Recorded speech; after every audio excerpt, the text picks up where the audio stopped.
Master ഫ്രാഞ്ചൈസികളെ ക്ഷണിക്കുന്നു. For registration log on to emasteronline.com.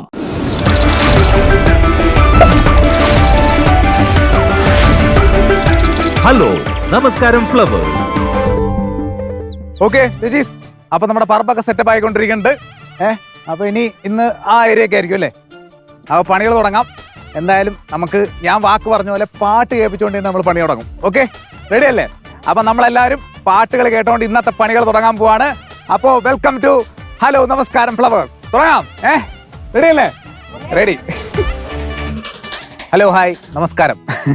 അപ്പോൾ നമുക്ക് ഇന്ന് നമ്മുടെ കൂടെ കിട്ടിയിരിക്കുന്നത് ദേവനന്ദയുടെ പ്രത്യേകത എന്താണെന്ന് വെച്ചാൽ ദേവനന്ദ പാട്ട് പഠിക്കാണ്ട് തന്നെ ഒരു 10ഓളം ആൽബങ്ങളിൽ പാടിയിട്ടുണ്ട്. മനോഹരമായിട്ട് കവിതകൾ പാടും. ഇപ്പോൾ ഈ റീസെൻ്റ് ആയിട്ട് ലോക്ക്ഡൗൺ സമയത്താണ് ദേവനന്ദ പാട്ട് പഠിച്ചു തുടങ്ങിയത്. അപ്പോൾ ദേവനന്ദ ഇപ്പോൾ തന്നെ ഒരു വൈറൽ സൂപ്പർ സ്റ്റാറാണ്. നമുക്ക് ദേവനന്ദയുടെ പാട്ടുകൾ കേൾക്കാം, ദേവനന്ദയുടെ വിശേഷങ്ങൾ അറിയാം. ദേവനന്ദയിലേക്ക് പോവാം. ഓക്കെ, ഹലോ, എവിടെ വീട്? മൈക്കിൽ പറ. ആറന്മുള. പാട്ട് പഠിക്കാനാണോ പാട്ട് തുടങ്ങിയത്?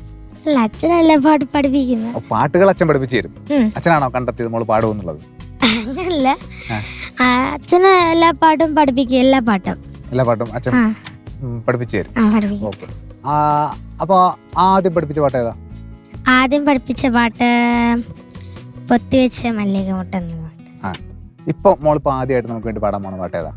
തുളസിക്കാരി എന്നുള്ള പാട്ട്. നമുക്ക് ആദ്യം ആ പാട്ടൊന്ന് കേൾക്കാം, എന്നിട്ട് നമുക്ക് കൂടുതൽ വിശേഷങ്ങൾ അറിയാം. ഓക്കെ, റെഡി അല്ലേ? പാട്ട് കേൾക്കാം.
കതിർന്നുള്ളിയെടുത്ത് കണ്ണനൊരു മാലയ്ക്കായി പൊട്ടാത്ത നൂലിൽ കെട്ടി എന്നെന്നും ചാർത്താം ഞാൻ. തുളസി കതിർന്നുള്ളിയെടുത്ത് കണ്ണനൊരു മാലയ്ക്കായി പൊട്ടാത്ത നൂലിൽ കെട്ടി എന്നെന്നും ചാർത്താം ഞാൻ. തുളസി കതിർന്നുള്ളിയെടുത്ത് കണ്ണനൊരു മാലയ്ക്കായി പൊട്ടാത്ത നൂലിൽ കെട്ടി എന്നെന്നും ചാർത്താം ഞാൻ. കണ്ണാ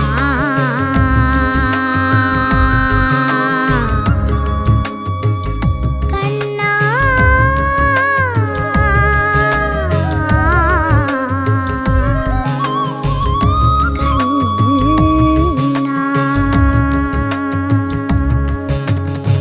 ചേച്ചി പാട്ടെങ്ങനെ ഉണ്ടായിരുന്നു? അടിപൊളിയായിരുന്നു. എന്താ സൂപ്പറായിരുന്നു. ഓഡിയൻസിന്റെ റിയാക്ഷൻ നമുക്ക് സ്പോട്ടിൽ തന്നെ തന്നു. ഈ നമ്മൾ രാവിലെ എന്താ പറയുക കുളിച്ച് അമ്പലത്തിൽ പോയി പ്രാർത്ഥിച്ചിട്ടൊക്കെ വരുന്ന ഒരു ഐശ്വര്യമായിട്ട് തുടങ്ങാൻ പോകുന്നതിൻ്റെ എല്ലാ ഒരു അനുഗ്രഹവും കിട്ടുന്ന രീതിയിൽ നല്ലൊരു പാട്ടോടുകൂടിയാണ് മോളിന്നത്തെ എപ്പിസോഡ് നമുക്ക് തുടങ്ങി തന്നത്. അതിന് ആദ്യമേ താങ്ക് യു.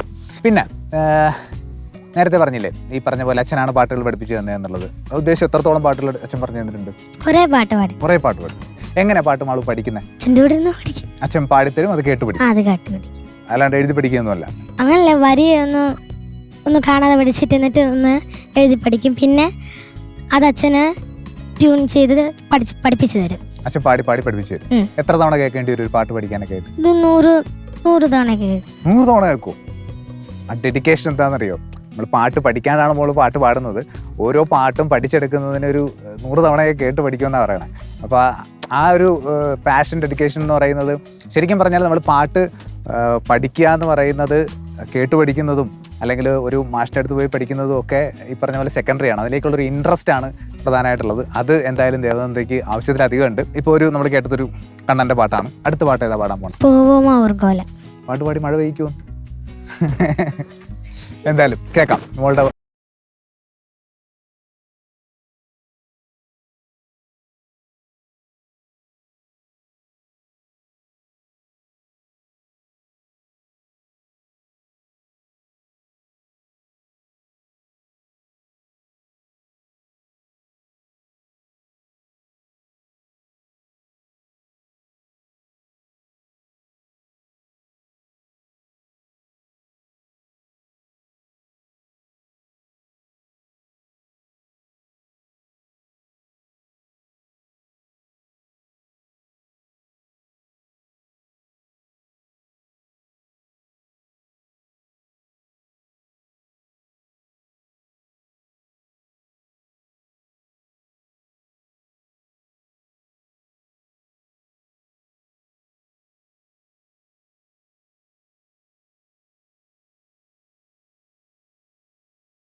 അടിപൊളി അടിപൊളി. ഈ ഇൻബോൺ ടാലന്റ് എന്നൊക്കെ പറയുന്നത് ഇതാണ്. ഇത് എവിടെ നിന്ന് വരുന്നത്? അതെ, നമുക്ക് ചേച്ചിമാരൊക്കെ പണിയെടുത്തുകൊണ്ട് ചേച്ചിമാരൊക്കെ പണിയൊക്കെ നിർത്തിയിട്ട് ഇങ്ങനെ കുടയൊക്കെ ചൂടിയിട്ട് മോളുടെ പാട്ട് കേട്ട് നിൽക്കുകയാണ്, സ്റ്റക്കായി നിൽക്കുകയാണ് എല്ലാവരും. ഈ തമിഴൊക്കെ എങ്ങനെ പഠിക്കണേ? അച്ഛൻ പഠിപ്പിക്കുന്ന. അച്ഛൻ പഠിപ്പിച്ചു തരണോ? തമിഴ് അറിയാം. അച്ഛന് തമിഴ് അറിയാം. അച്ഛൻ പാട്ട് പഠിപ്പിച്ചു തരുന്നു, പറഞ്ഞു തരുന്നു, മോളത് കേട്ട് കേട്ട് കേട്ട് പഠിക്കുന്നു.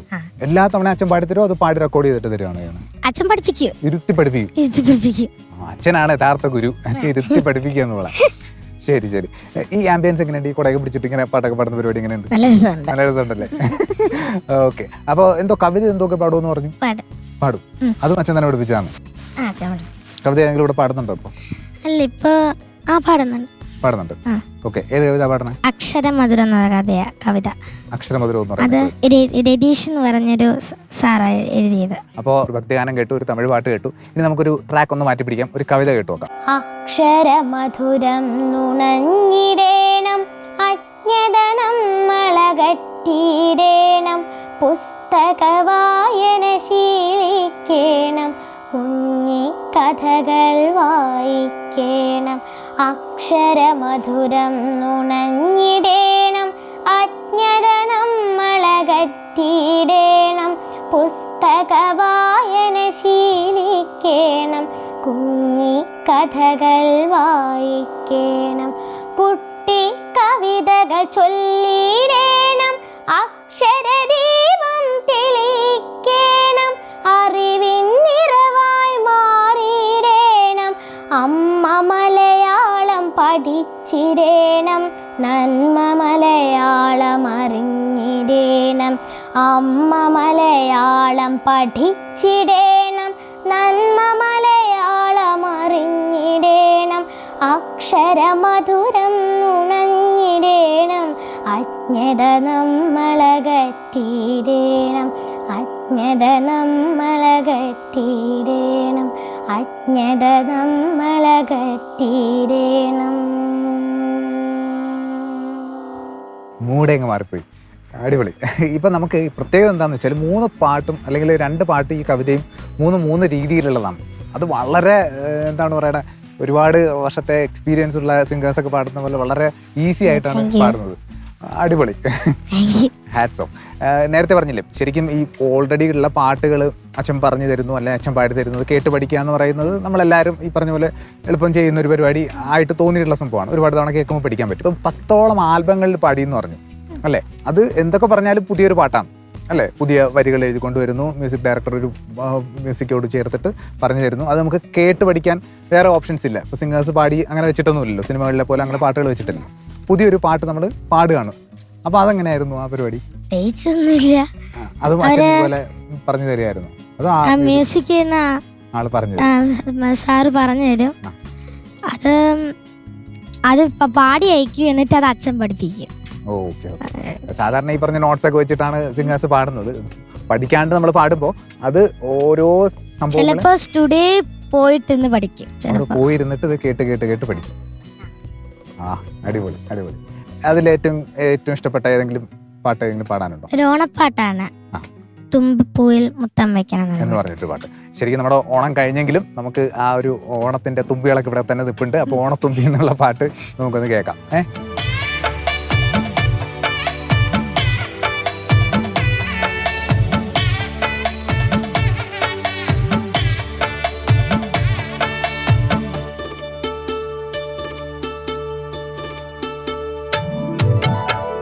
തുമ്പപ്പൂവിൽ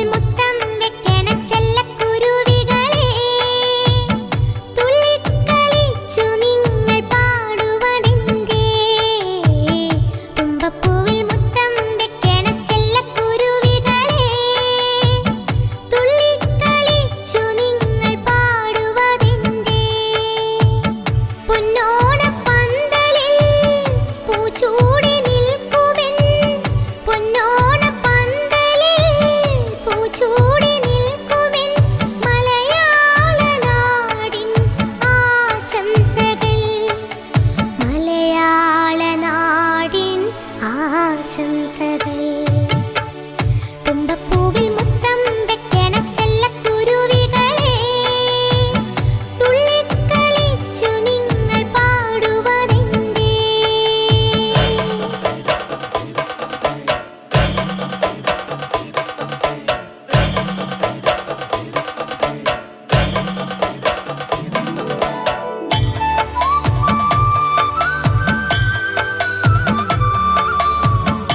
ഈ ഓണം കഴിഞ്ഞു എന്നൊക്കെ ഞാൻ പറഞ്ഞു, പക്ഷെ ഇപ്പോഴാണ് ശരിക്കും തോന്നുന്നത് നമുക്ക് എല്ലാ ദിവസവും ഓണമാണ്, എന്നും ഓണമാണ്.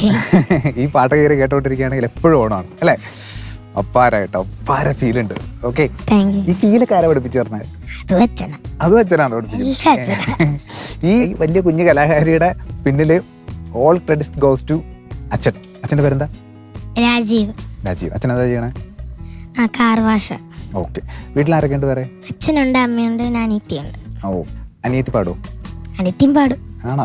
അത് അച്ഛൻ തന്നെയാണ്. അത് വെച്ച് അവളെ എന്നെ പഠിപ്പിക്കുമ്പോ കേട്ട് പഠിക്കും. ആ, അടിപൊളി. പിന്നെ എന്താണ് മോളുടെ ആഗ്രഹം? ഒരു പാട്ടുകാരിയാവണം, പിന്നെ സ്വന്തമായിട്ടൊരു വീടും. മോളുടെ ആഗ്രഹം പോലെ തന്നെ വലിയൊരു പാട്ടുകാരി ആവട്ടെ, വലിയ വീടൊക്കെ വെക്കാൻ പറ്റട്ടെ. ഉറപ്പായിട്ടും അതിന് പറ്റും. എന്തായാലും വലിയ ഒരു കലാകാരിയായി മാറട്ടെ. അച്ഛനും മോക്കും എല്ലാവിധ ആശംസകളും. ഇനിയും നമുക്ക് കാണാം, ഇനിയും വരണം. ഓക്കെ, അപ്പോൾ എന്തായാലും മോൾക്ക് എല്ലാവിധ ആശംസകളും. Wish you all the best.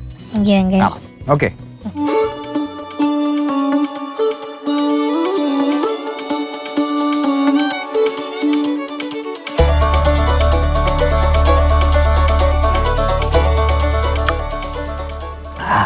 നമ്മളെ രാവിലെ തന്നെ ചോറ് തിന്നാന്ന് പറയുന്നത് നമ്മുടെ ആരോഗ്യത്തിന് വളരെ നല്ലതാണല്ലേ? അല്ലേ? അതെ. അപ്പൊ നമ്മളിങ്ങനെ ഫ്രഷ് ആയിട്ട് പണി തുടങ്ങാനൊക്കെ ഉള്ള ഒരു എനർജി ഉണ്ടാവും, നമുക്ക് ഒരു ഊർജ്ജം ഉണ്ടാവും. എങ്ങനെയാണ് നമ്മുടെ പരിപാടികൾ രാവിലെ? ഈ പറഞ്ഞ പോലെ നമ്മൾ ഒരുപാട് കേട്ടിട്ടുണ്ട്, കണ്ടിട്ടുണ്ട്. പക്ഷെ എങ്ങനെയാണ് നമ്മുടെ ഒരു ഡെയിലി പരിപാടികൾ എങ്ങനെയാണ്? ഞങ്ങൾ രാവിലെ ചായ കുടിച്ചുകൊണ്ട് പോരും. പിന്നെ പണിസ്ഥലത്ത് വന്ന് 10 മണിക്ക് ആഹാരം കഴിക്കും. പിന്നെ 12 മണിക്ക് ചായ കുടിക്കും. പിന്നെ 1 മണി 1 മണിയാകുമ്പോൾ ചോറ്. പിന്നെ വൈകുന്നേരം 4 മണിക്ക് ചായ കുടിക്കും. 5 മണിയാകുമ്പോൾ പോകും. ഞാൻ ചോദിച്ചതേ ഈ തൊഴിലുറപ്പിന്റെ പരിപാടികൾ എങ്ങനെയാണെന്നാണ്. ചേച്ചി വാരി ഭക്ഷണം കഴിക്കുന്ന പരിപാടികളാണല്ലോ പറഞ്ഞത്. അങ്ങനെ കൗണ്ടറാണ് ഇത്, ഭയങ്കര കൗണ്ടറാണ് ഞാൻ നേരിട്ടുകൊണ്ടിരിക്കുന്നത്. ഇതിന്റെ കാര്യം പറ, തൊഴിലുറപ്പിന്റെ കാര്യം. ഒരു സ്ഥലത്ത് വന്നു കഴിഞ്ഞാൽ നമ്മൾ എത്ര പേരുണ്ടാവും? എങ്ങനെയാണ് പരിപാടികൾ? ഞങ്ങൾക്ക് ഒരു മസ്റ്റോൾ എന്ന് പറഞ്ഞ സംഭവം തരും ബ്ലോക്കിൽ നിന്ന്. അത് പഞ്ചായത്തിൽ വന്നിട്ട് ഞങ്ങളുടെ കയ്യിലെത്തിക്കും. ഞങ്ങളുടെ പഞ്ചായത്ത് മെമ്പർ ഞങ്ങളുടെ കയ്യിലെത്തിക്കും. അത് ഞങ്ങളുടെ ഓരോ മസ്റ്റോളിൽ ചിലപ്പോൾ 29 പേര്, ചിലപ്പോൾ 23 പേര്, അങ്ങനെയൊക്കെ പണിക്കുണ്ടാവും.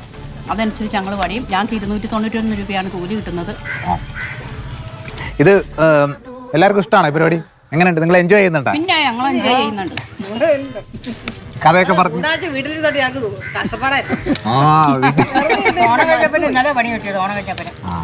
ഓണത്തിന്റെ ലീവ് ആയിരുന്നില്ലേ? ഞങ്ങൾക്ക് കൊറോണ കാരണം മസ്റ്റോൾ അടിക്കാനൊക്കെ ആർക്കെങ്കിലും പഞ്ചായത്തിലൊക്കെ കൊറോണ ഉണ്ടെങ്കിൽ മസ്റ്റോൾ അടിച്ചു തരില്ല. അപ്പൊ അതുകൊണ്ട് ഞങ്ങൾക്ക് ഇപ്പൊ പണി താമസിച്ചു. ചേച്ചിമാർ പറഞ്ഞ ചേച്ചിമാർക്ക് നമ്മൾ നോക്കുമ്പോൾ ഈ വെയിലത്ത് കഷ്ടപ്പെടും എന്നൊക്കെ പറഞ്ഞിട്ടുള്ള സംഭവമല്ലേ? ചേച്ചിമാർക്ക് ഒരു രസമാണ്. ഒരുപാട് കുടുംബങ്ങൾ ഇതുകൊണ്ട് പൈസ കുറവാണെങ്കിലും പൈസ കിട്ടിക്കൊണ്ടാണ് ഓരോ കുടുംബങ്ങൾ ഹാപ്പിയാണ്. എല്ലാവരും ഹാപ്പിയാണ്, അടിപൊളിയാണ്. ഓക്കെ. അപ്പോൾ ഇവർ ഭയങ്കരമായിട്ട് എൻജോയ് ചെയ്യുന്നുണ്ടെന്നാണ് പറയുന്നത്. നമ്മൾ കണ്ടാണല്ലോ ഇവർ നമ്മൾ വെയിലും മഴയും നോക്കാണ്ട് നമ്മുടെ ഒപ്പം നിന്നിട്ട് അവിടെ പണിയൊക്കെ എടുക്കുന്നത്. ഇപ്പോൾ നമുക്ക് എന്ത് ചെയ്ത് കൊടുക്കാൻ പറ്റുമോ എന്നുള്ളത് ആലോചിച്ചാണ് നമ്മൾ ഈ പറഞ്ഞ പാട്ടും പരിപാടിയൊക്കെ വെച്ച് ഇവരൊന്ന് രസിപ്പിക്കാമെന്നൊക്കെ വെച്ചത്. എന്തായാലും നമുക്ക് ഇപ്പോൾ ഇവിടെ നമ്മുടെ പ്രധാനപ്പെട്ട ഒരാൾ ഇവർ കൂടെ കൂടാനുള്ള ഒരാളില്ല. മേരി ആൻറ്റി ഇന്ന് വീട്ടിലെന്തോ പോയേക്കാണ്. എന്തായാലും ഇവരൊക്കെ മേരി ആൻറ്റി മിസ് ചെയ്യുന്നുണ്ടെന്ന് പറയുന്നുണ്ട്, നമ്മൾ മിസ് ചെയ്യുന്നുണ്ട്. അപ്പോൾ എന്തായാലും അവർക്ക് പണിയുണ്ട്, നമുക്ക് വേറെ പണിയുണ്ട്. അപ്പോൾ നമുക്ക് വേഗം ഭക്ഷണം കഴിച്ചിട്ട് അടുത്ത പരിപാടിയിലേക്ക് പോകാം. ഓക്കെ. നമസ്കാരം ഫ്ലവർ. അതെ, എന്ത് ചേച്ചി മുട്ട കൊണ്ട് എന്തൊക്കെ ഉണ്ടാക്കുക? മുട്ട കൊണ്ട് ഓംലെറ്റ്, ബുൾസൈ, ഡബിൾ ഓംലെറ്റ് വേണമെങ്കിൽ ഉണ്ടാക്കാം. പിന്നെ മുട്ട കൊണ്ട് വേറെ പരിപാടി വേണമെങ്കിൽ കൂടോത്രമൊക്കെ വയ്ക്കാൻ പറ്റും. അതാണ്, മുട്ട കൊണ്ട് കൂടോത്രം വരെ ചെയ്യാം. പക്ഷേ നമുക്കിവിടെ മുട്ടയ്ക്കുള്ളിൽ പടം വരയ്ക്കുന്ന ഒരാള് വരാൻ പോവാണ്. മുട്ടേന്റെ പുറത്ത് പടം വരയ്ക്കുന്നത് ഞാൻ കണ്ടിട്ടുണ്ട്. മുട്ടേന്റെ ഉള്ളിൽ എങ്ങനെ പടം വരയ്ക്കും? അതാണ്, അതുകൊണ്ടാണ് നമ്മൾ സ്പെഷ്യൽ ടാലന്റ് എന്ന് പറയുന്നത്. അന്നാ പിന്നെ ഇത് കാണണല്ലോ. കാണണ്ടേ? അപ്പോൾ നമുക്ക് ആ സ്പെഷ്യൽ ടാലന്റ് പേഴ്സണെ ഇൻവൈറ്റ് ചെയ്യാം. ഓക്കെ, റെഡി അല്ലേ? അപ്പോൾ പ്ലീസ് വെൽക്കം അജയ്. വരൂ, ഇരിക്കൂ. അജയ്, അജയ് ഈ പറഞ്ഞ പോലെ ഏഷ്യ ബുക്ക് ഓഫ് റെക്കോർഡും ഇന്ത്യ ബുക്ക് ഓഫ് റെക്കോർഡൊക്കെ അച്ചീവ് ചെയ്തിട്ട് നിൽക്കുകയാണ്. അപ്പൊ അജയ് തന്നെ പറഞ്ഞോളൂ, എന്തായിരുന്നു അജയ് ആ റെക്കോർഡൊക്കെ കരസ്ഥമാക്കാൻ ചെയ്ത സ്പെഷ്യൽ ടാലന്റ്? എല്ലാത്തിനും തുടക്കം തന്നെ ഈ ലോക്ക്ഡൌൺ ആണ്. എല്ലാവരെയും പോലെ തന്നെ ലോക്ക്ഡൌൺ ആണ് തുടക്കം. എല്ലാവരും ഇതേ ഐഡിയ ആണ് പറഞ്ഞത്. ലോക്ക്ഡൌൺ മര്യാദയ്ക്ക് ഉപയോഗിച്ചാൽ റെക്കോർഡുകൾ കയ്യിലിരിക്കും. ഇപ്പോൾ ലോക്ക്ഡൌൺ തുടങ്ങിയപ്പോൾ ആർട്ട് വർക്കുകളൊക്കെ ഓരോന്നായിട്ട് ചെയ്തു തുടങ്ങി. നമ്മൾ വെറൈറ്റീസ് ആയിട്ടുള്ള സംഭവങ്ങളാണ് എപ്പോഴും ട്രൈ ചെയ്യുക. ഒരെണ്ണം ചെയ്ത് കഴിഞ്ഞാൽ പിന്നെ അതുപോലത്തെ നമ്മൾ പിന്നെ ചെയ്യില്ല, പിന്നെ വേറെ വേറെ വെറൈറ്റീസ് ട്രൈ ചെയ്യും. അപ്പം അങ്ങനെയാണ് ഒരു ദിവസം ഞാനൊരു ഇൻസ്റ്റാഗ്രാമിൽ കണ്ട് മുട്ടയുടെ പുറത്ത് ഒരാൾ പടം വരയ്ക്കുന്ന ഒരു വീഡിയോ ഉണ്ട്. അപ്പോഴാണ് നമുക്ക് ഇങ്ങനെ ഒരു ഐഡിയ എത്തിയത്, ഉള്ളിൽ വരച്ചാൽ എങ്ങനെ ഇരിക്കുമെന്ന്. പിന്നെ അതിനുവേണ്ടി നമ്മൾ കുറേ ട്രൈ ചെയ്തു, പഠിച്ചു. അങ്ങനെയാണ് അവസാനം ഈ ഒരു സംഭവത്തിലേക്ക് എത്തിയത്. അപ്പൊ ഈ മുട്ടയിൽ ദ്വാരമൊക്കെ ഇട്ടിട്ടുണ്ട്. അപ്പൊ മുട്ടയുടെ ഉള്ളിൽ ഇപ്പോൾ അജയ് നമുക്ക് വേണ്ടിയിട്ട് ഇവിടെ പെയിന്റ് ചെയ്യുന്ന പെർഫോമൻസ് ലൈവായിട്ട് ചെയ്യാൻ പോവാണ്. അതാണ് നമുക്ക് കാണേണ്ടത്. എങ്ങനെയാണ്, എന്തൊക്കെ ഉപയോഗിച്ചാണ് ഇത് ചെയ്യാൻ പോകുന്നത് നമുക്കൊന്ന് കാണണം. ഓക്കെ, അപ്പൊ കണ്ടിട്ട് വരാം.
കഴിഞ്ഞു. അടിപൊളി. കാണാം. എങ്ങനെ കാണും ഈ മുട്ടക്കുള്ളിലെ കല? കണ്ടുകൊണ്ട് നമുക്ക് മൊത്തം കാണാൻ പറ്റില്ല. ലെൻസ് വെച്ചാലും കാണാൻ പറ്റില്ല. ശരി. സാധാ ക്യാമറ വെച്ചാലും കാണാൻ പറ്റില്ല. അപ്പൊ എന്ത് ചെയ്യും നമ്മൾ? അൾട്രാ വൈഡ് ക്യാമറ തന്നെ വേണം കാണാൻ. ശരി, അപ്പൊ അൾട്രാ വൈഡ് ക്യാമറ വെച്ച്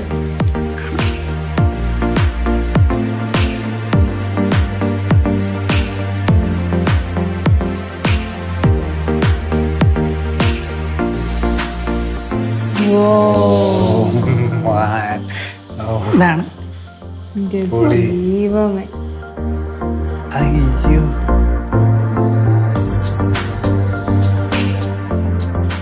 നല്ല ക്ലിയർ ആയിട്ട് വരച്ചേക്കുന്നല്ലേ.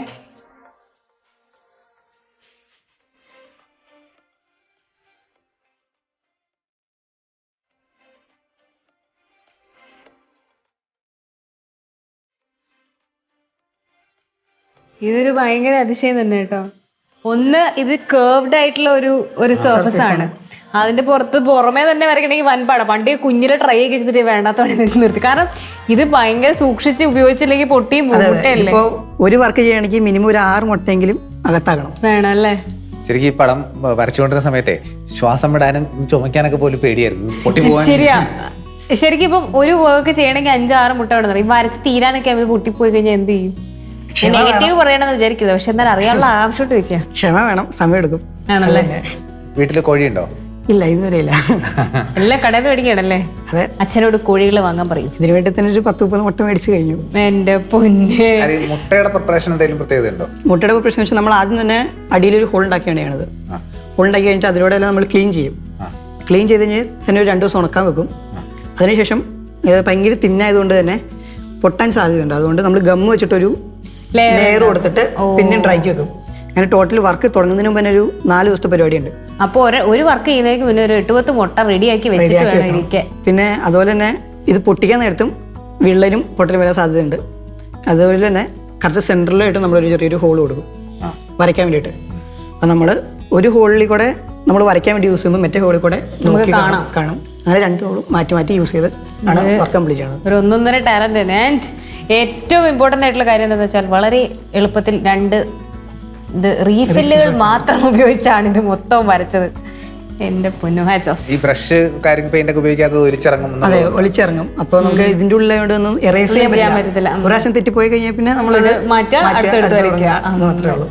അത് ഒരുപാട് പരീക്ഷണം നടത്തിയിട്ടാണ് ഈ ഘട്ടത്തിലേക്ക് എത്തിയത്, അതോ ആദ്യമേ റീഫില്ലിൽ തന്നെ തീരുമാനിച്ചു? റീഫില്ലർ നമ്മൾ വേറെ മീഡിയംസ് ട്രൈ ചെയ്തപ്പോൾ തന്നെ നമുക്ക് മനസ്സിലായി അതെന്തായാലും നടക്കാൻ പോകുന്നില്ല. മാത്രമല്ല ഇതാണെങ്കിൽ ചെറിയ ഹോളിൽ കൂടെ കയറാനും എളുപ്പമാണ്, വരയ്ക്കാനും ബെറ്റർ ആണ്. മുട്ടയുടെ ആർട്ട് അവിടെ നിൽക്കട്ടെ. വേറെ എന്തൊക്കെ പരിപാടികളുണ്ട്? വേറെ എന്തൊക്കെ വേറെ നമ്മൾ തുടക്കം തന്നെ പെൻസിൽ ഡ്രോയിങ് ആണ് തുടങ്ങിയത്. അത് കഴിഞ്ഞിട്ട് ലീഫ് ആർട്ട്, പിന്നെ മിനിയേച്ചർ വർക്കുകൾ, സ്റ്റേഡിയം മിനിയേച്ചർ അതുപോലത്തെ വർക്കുകൾ, പിന്നെ പെൻസിൽ കാർവിങ്, അത് കഴിഞ്ഞ് പിന്നെ ഷാഡോ, ഇല്യൂഷൻ ഷാഡോ എന്ന് പറഞ്ഞൊരു വർക്കുകൾ ചെയ്തിട്ടുണ്ട്. അത് കഴിഞ്ഞ് പിന്നെ ടീ പൗഡർ ആർട്ട് എന്ന് പറയുമ്പോൾ ഗം വെച്ചിട്ട് നമ്മൾ പോർട്രേറ്റ് വരയ്ക്കും. എന്നിട്ടിങ്ങനെ ഈ ജെയിംസ് ആൻഡ് ആലിസിലെ സിനിമയിൽ കണ്ടിട്ടില്ലേ, മനസ്സിലായി ചെയ്തിട്ടുണ്ട്.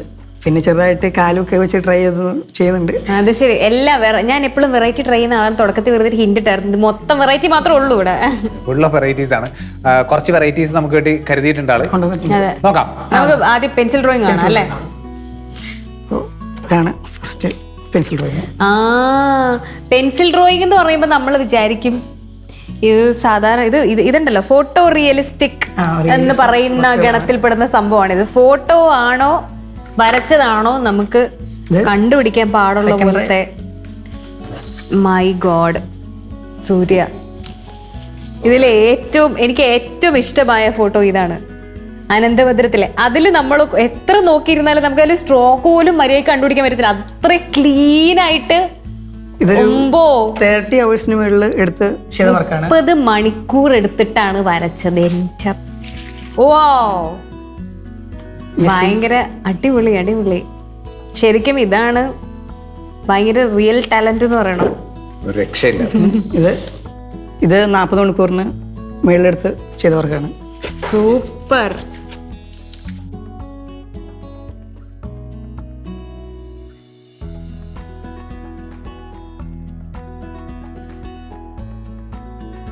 അപ്പൊ ഇനിയും കുറെ കാര്യങ്ങൾ കാണിക്കാനുണ്ടെന്ന് പറഞ്ഞു. അതിനൊരു കാര്യം ചോദിച്ചിട്ട് എന്താ ചെയ്യണം ഇപ്പൊ? ഞാനിപ്പോ BCom തേർഡ് ഇയർ ആണ്. ഓക്കെ. ഈ ഇതുമായിട്ട് ബന്ധപ്പെട്ട് എന്തെങ്കിലും പഠിക്കുകയോ അങ്ങനെ എന്തെങ്കിലും? ഇല്ല, ഞാൻ ഇതുവരെ ഡ്രോയിങ് പഠിക്കാൻ പോയിട്ടൊന്നുമില്ല. എന്റെ തന്നെ യൂട്യൂബൊക്കെ നോക്കി പഠിച്ചതാണ്. ചെറുപ്പം തൊട്ട് വരയ്ക്കുമായിരുന്നു?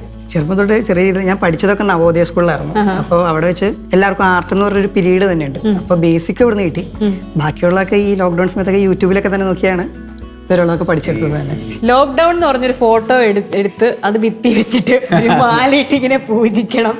കാരണം കുറെ പേർക്ക് അത് ഭയങ്കര ഹെൽപ്ഫുൾ ആയിട്ടുണ്ട്. ലോക്ക്ഡൌൺ ഈ വീടിന്റെ ഐശ്വര്യം എന്നൊക്കെ പറയും പോലെ. എവിടെയാണ് സ്ഥലം? ഞാൻ എറണാകുളം ജില്ലയിലെ പോത്താനിക്കാട് എന്ന് പറഞ്ഞൊരു സ്ഥലത്തു നിന്നാണ് വരുന്നത്. പോത്താനിക്കാട്. ഓക്കെ. വീട്ടിലാരൊക്കെ ഉണ്ട്? വീട്ടിലെ അച്ഛൻ, അമ്മ, 2 ചേച്ചിമാരാണ്. ഓക്കെ. അവരാരെങ്കിലും വരയ്ക്കുന്ന പരിപാടികളൊക്കെ ഉണ്ടോ? അവര് വരയ്ക്കുന്ന പരിപാടികളൊന്നുമില്ല. നന്നായിട്ട് സപ്പോർട്ട് ചെയ്യുന്നില്ല. വീഡിയോ ഒക്കെ എടുക്കാനാണെങ്കിലും ഒക്കെ അവരാണ് സപ്പോർട്ട് ചെയ്യുന്നത്. അതുപോലെ ഫ്രണ്ട്സും ടീച്ചേഴ്സും ഒക്കെ. എല്ലാം അപ്പൊ സ്വയം പരിപാടികളാണ്. സ്വയം പഠിക്കുക, സ്വയം ചെയ്യുക. പഠിക്കാൻ അത്രേ ഉള്ളൂ. അപ്പൊ ഇനി നമുക്ക് ബാക്കിയുള്ള ടാലൻസ് കൂടി ഒന്ന് കാണാം. ഓക്കെ. Leaf art. അപ്പൊ ഇതാണ് ലീഫ് ആർട്ടുകൾ എന്ന് പറഞ്ഞാൽ. ഇതിപ്പോ ആരാന്ന് നിങ്ങൾക്ക് പിന്നെയും പിടിയുന്നതില്ല. ഇതൊക്കെ മനസ്സിലാവുന്നുണ്ട്. ഇത് അത് കാണണമെങ്കിൽ നമുക്ക് നെഗറ്റീവ് ക്യാമറ എന്ന് പറഞ്ഞൊരു ക്യാമറ വേണം. പക്ഷെ മെയിൻ എന്ന് വെച്ചാൽ ഇതിന്റെ ബ്ലാക്ക് വൈറ്റ് ആയിട്ടും വൈറ്റ് ബ്ലാക്ക് ആയിട്ടും കാണുന്ന ടൈപ്പുള്ള ക്യാമറ ആണ്. അപ്പൊ അത് വെച്ച് നോക്കിയാൽ മാത്രം നമുക്കത് ക്ലിയർ ആയിട്ട് എന്താണ് ക്രിസ്ത്യാനോ റൊണാൾഡോ കാണാൻ പറ്റുള്ളൂ. Super super. CR7 അടിപൊളി. ഇനി ഒരു ചെറിയൊരു ഐറ്റ് കൂടി ലാസ്റ്റ് ആയിട്ട് കാണിക്കാം.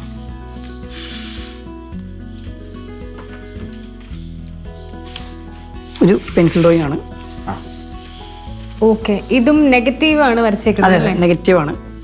നെഗറ്റീവ് ക്യാമറയോട് നോക്കിയാൽ മാത്രമാണ് നമുക്കത് ക്ലിയർ. ആരാന്ന് ഏകദേശം നമുക്ക് പിടികിട്ടി. പക്ഷെ എന്നാലും നമുക്കിത് നെഗറ്റീവ് ക്യാമറ കൂടി കണ്ടോ ആരാന്ന്. അമ്പോ,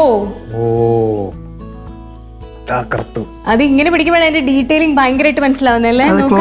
സ്കിന്നിന്റെ അതാണ് നമ്മൾ ഇങ്ങനെ കാണുമ്പോൾ ആക്ച്വലി ഇതിന്റെ എനിക്ക് തോന്നുന്നില്ല എത്രത്തോളം ഡീറ്റെയിലിംഗ് മനസ്സിലാവുന്നു. പക്ഷെ ഇതിന്റെ അകത്ത് എന്റെ ഞാൻ പറഞ്ഞില്ലേ ഈ ഫോട്ടോയുടെ നെഗറ്റീവ് അതൊക്കെ കണ്ടിട്ടുണ്ട്. അതൊക്കെ ഭയങ്കര ഒരു മെക്കാനിക്കൽ ആയിട്ടുള്ള സാധനം. പക്ഷെ ഇത് ഭയങ്കര റിയലിസ്റ്റിക് ആയിട്ട് തോന്നുന്നു നെഗറ്റീവിൽ കാണുമ്പോ. അടിപൊളി. അപ്പൊ ഈ ഓരോ സ്ട്രോക്സിനും ഒരർത്ഥമുണ്ട്, ചുമ്മാ അത് വരച്ചിരിക്കുന്നതല്ല. വാവ്. അപ്പൊ ഈ പറഞ്ഞ പോലെ ഇനി അടുത്ത് ഗിന്നസ് വേൾഡ് റെക്കോർഡൊക്കെ നമ്മുടെ ഇവിടെ എല്ലാവർക്കും ഇതുപോലെ Indian book of records, Asian book of records ഒക്കെ വാങ്ങിച്ചു തരുന്നവരെ നമ്മൾ ഗിന്നസ് റെക്കോർഡിലേക്ക് തള്ളി വിടുകയാണ്. നിങ്ങൾ പോയി അത് മേടിച്ചിട്ട് വന്നിട്ട് നമുക്ക് അടുത്ത എടുക്കാനുള്ളതാണ് ഇവിടെ. ഓക്കെ. അപ്പൊ എന്തായാലും ഓൾ ദി ബെസ്റ്റ്. അടിച്ചു പൊളിക്കാം. പുതിയ പുതിയ കണ്ടുപിടുത്തങ്ങളൊക്കെ ആയിട്ട് വരൂ. തീർച്ചയായിട്ടും. നമസ്കാരം ഫ്ലവേഴ്സ്. നമ്മൾ ഈ ഇൻബോൺ ടാലൻസ് എന്ന് പറഞ്ഞില്ലേ, അതായത് പ്രത്യേകിച്ചൊന്നും പഠിക്കേണ്ട കാര്യമില്ല, ജനിച്ച് കുറച്ച് നാൾ കഴിയുമ്പോൾ ആദ്യത്തെ പാട്ടോടുകൂടി തന്നെ അത് ഹിറ്റാവുക എന്നൊക്കെ പറയുന്ന അങ്ങനെ ഒരു ഗസ്റ്റാണ് നമ്മുടെ കൂടെ ഉള്ളത്. Aranya Sadeep. Welcome Aranya. Thank you. ആരണ്യക്ക് എത്ര വയസ്സായി? 13 വയസ്സ്. 13 വയസ്സ്. എത്ര ക്ലാസ്സിലാ അപ്പോൾ? 9ാം ക്ലാസ്സിൽ. 9ാം ക്ലാസ്സിൽ. ആഹാ. ആരണ്യയുടെ ഒരു പാട്ട് ഭയങ്കര വൈറലായിരുന്നു അല്ലേ? ആ, എന്താണ് ഈ സോഷ്യൽ മീഡിയയിൽ പാട്ട് പാടി ഇടാൻ തോന്നാനുള്ള ഒരു കാര്യം? ഇങ്ങനെ പ്രത്യേകിച്ച് കാരണങ്ങളൊന്നുമില്ല. പിന്നെ അച്ഛനാണ് പാട്ടൊക്കെ പോസ്റ്റ് ചെയ്ത് ഒക്കെ ഇടുന്നത്. പാടിപ്പിച്ച് പോസ്റ്റ് ചെയ്തിടും. ആ, അതും അങ്ങ് വൈറലായി. അതങ്ങ് വരലായി. ഏത് പാട്ടാ വൈറലായത്? ഒരുപാട് പാട്ടുകൾ വൈറലായിട്ടുണ്ട്. ആദ്യമേ വൈറലായത് ഓ ദുനിയ കെ രഘുവാലെ എന്ന ഹിന്ദി സോങ്ങാണ്. അത് ശരി. മുഹമ്മദ് റാഫി സർ പാടിയ ഒരു സോങ്ങാണ്. പിന്നെ അത് കഴിഞ്ഞ് പാലം പാലം, അനുഭൂതി പൂക്കും, അതൊക്കെ ഈ ഇടയ്ക്കാണ് കുറേ. ഇപ്പോഴും ഒരു സോങ് വൈറലായി, ഒരു ഓണപ്പാട്ട് അതും വൈറലായി. അങ്ങനെ ഒരുമാതിരിപ്പെട്ട എല്ലാ പാട്ടുകളും, പോസ്റ്റ് ചെയ്തിട്ടുള്ള എല്ലാ പാട്ടുകളും വൈറലായിട്ടുണ്ട്. അപ്പം ചെറിയ ആളല്ല. ശരിക്കും പറഞ്ഞാൽ വൈറൽ സൂപ്പർ സ്റ്റാർ ആണ്. പാട്ട് പാടുന്ന ആൾക്കാർക്ക് ഒരു പാട്ട് പാടിയാലേ ഒന്ന് ഉഷാറാവുള്ളൂ. അപ്പോൾ നമുക്ക് ഫസ്റ്റ് പാട്ടിലേക്ക് കയറാം. ഏതാണ് ആദ്യം പാടാൻ പോകുന്നത്? ആദ്യം ഞാൻ എൻ്റെ സിന്ദൂരരേഖ എന്ന് പറയുന്ന ചിത്രത്തിൽ ചിത്രാമ്മയും ദാസാറും കൂടെ പാടി അനശ്വരമാക്കിയ എൻ്റെ സിന്ദൂരരേഖയിലെങ്ങോ എന്ന ഗാനം. ഓക്കെ, കേൾക്കാം.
ഈ പാട്ടെന്ന് പറഞ്ഞാലേ ഇത് ശരിക്കും ഭയങ്കര ടഫ് നോട്ട്സും ആണ്, ടഫ് ലൈൻസും ആണ്. ഇത് ഓർത്ത് വെച്ചിട്ട് ഇങ്ങനെ കാണാതെ പാടുക. ആദ്യം തന്നെ ശരത് സാറിന്റെ പാടെടുത്ത് പാടാൻ കാണിച്ച ധൈര്യം നമ്മൾ സമ്മതിക്കണം. തീർച്ചയായിട്ടും അതിന് സ്പെഷ്യൽ ആയിട്ടൊരു ഹാറ്റ്സ് ഓഫ്. അതെ, എന്തായാലും പൊളിച്ചു. പെർഫോമൻസ് അടിപൊളിയായിരുന്നു. വൈറലായതിൽ അതിശയം ഒന്നുമില്ല. ഇത് വൈറലായില്ലെങ്കിലാണ് നമ്മൾ ആക്ച്വലി വിചാരിക്കേണ്ടത് എന്താ പറ്റിയത്. യെസ്. അപ്പൊ നമ്മൾ എവിടെ നിന്നാ വന്നതെന്ന് ചോദിച്ചില്ല. വീട് എവിടെയാണ്? പത്തനംതിട്ടയില് തലച്ചിറ എന്ന് പറയുന്ന ഒരു സ്ഥലത്ത്. തലച്ചിറ. തലച്ചിറക്കാർക്ക് അഭിമാനിക്കാം കേട്ടോ. ചെറിയ പുള്ളിയൊന്നും അല്ല ഈ ഇരിക്കുന്നത്. ആരൊക്കെ ഉണ്ട് വീട്ടിൽ? വീട്ടിൽ ഞാൻ, അച്ഛൻ, അമ്മ, 2 അനിയത്തിമാർ. അനിയത്തിമാരുടെ ഒക്കെ പേരെന്താ? ഒരാളുടെ പേര് ആരാധ്യ, ഒരാളുടെ പേര് ആദ്യശ്രീ. നല്ല രസമുള്ള പേരാണല്ലേ? എല്ലാം ആയിൽ തുടങ്ങുന്ന പേരാ. ആരണ്യ, ആരാധ്യ, ആദിശ്രീ അല്ലേ? അടിപൊളി. ഈ നേരത്തെ പറഞ്ഞല്ലോ അച്ഛനാണ് ആദ്യം പാടുമെന്ന് തിരിച്ചറിഞ്ഞതും പാടാൻ പറഞ്ഞതും ഒക്കെ. അച്ഛൻ പാടുമോ? അച്ഛൻ പാടും. അച്ഛൻ പാടും. വീട്ടിലാരൊക്കെ പാടും വേറെ? വീട്ടിൽ അച്ഛൻ മാത്രമേ പാടത്തുള്ളൂ. പിന്നെ അച്ഛൻ്റെ അച്ഛൻ പാട്ട് ഒക്കെ ഭജനയൊക്കെ നടത്തുന്ന ആൾക്കാരാണ്. ഈ പറഞ്ഞ നമ്മൾ ഈ വീഡിയോസൊക്കെ ചെയ്തു, ആൾക്കാരൊക്കെ ഒരുപാട് കണ്ടു, ഹിറ്റായി. പിന്നെ എങ്ങനെയായിരുന്നു ആ ഒരു നാട്ടുകാരുടെയും വീട്ടുകാരുടെയൊക്കെ റെസ്പോൺസ് കാര്യങ്ങൾ എങ്ങനെയായിരുന്നു? പിന്നെ എല്ലാവരും വീട്ടിലൊക്കെ നല്ല സപ്പോർട്ടാണ്. പിന്നെ നാട്ടിലും അങ്ങനെയാണ്, നല്ല സപ്പോർട്ടാണ്. പിന്നെ അല്ലാതെ വേറെ അങ്ങനെ പ്രത്യേകിച്ചൊന്നുമില്ല. ഓക്കെ. എന്താണ് ഇപ്പോൾ എന്തായാലും ഇപ്പോൾ നന്നായിട്ട് പാടുന്നുണ്ട്, ഇനിയിപ്പോൾ അങ്ങോട്ട് പാട്ടുകാരിയായിട്ട് തന്നെ തുടരാനാണോ, എന്താണ് ആഗ്രഹം? പാട്ടുകാരിയായിട്ട് തുടരണം. പിന്നെ അതോടൊപ്പം തന്നെ പഠിച്ച് ഒരു IAS നേടുക എന്നുള്ളത്. IAS ആവണം. അപ്പോ പാട്ടുകാരി ആവാന്നുള്ളത് മാത്രമല്ല, വേറെ ഡ്രീംസും ഉള്ള ആളാണ്.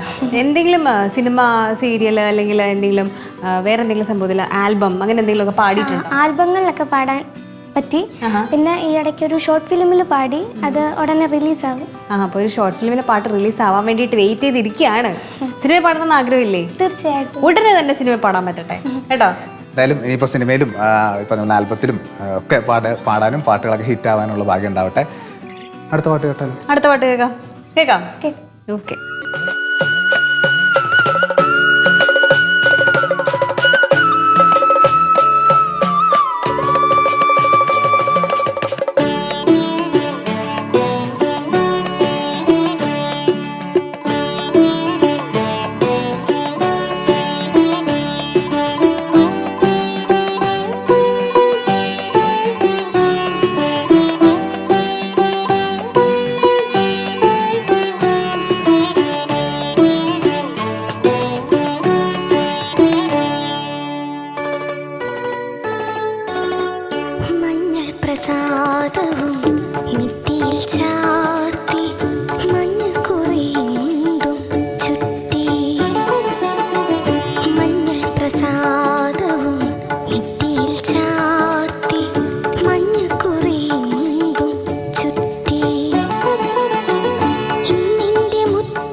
പാദവും നെറ്റിയിൽ ചാർത്തി മഞ്ഞക്കുറിയും ചുറ്റി ഇന്നിന്റെ മുറ്റത്ത് പൊന്നോണപ്പൂവേ നീ വന്നു ചിരി തൂകി നിന്നു വന്നു ചിരി തൂകി നിന്നു ഓ വന്നു ചിരി തൂകി നിന്നു ഓ വന്നു ചിരി തൂകി നിന്നു.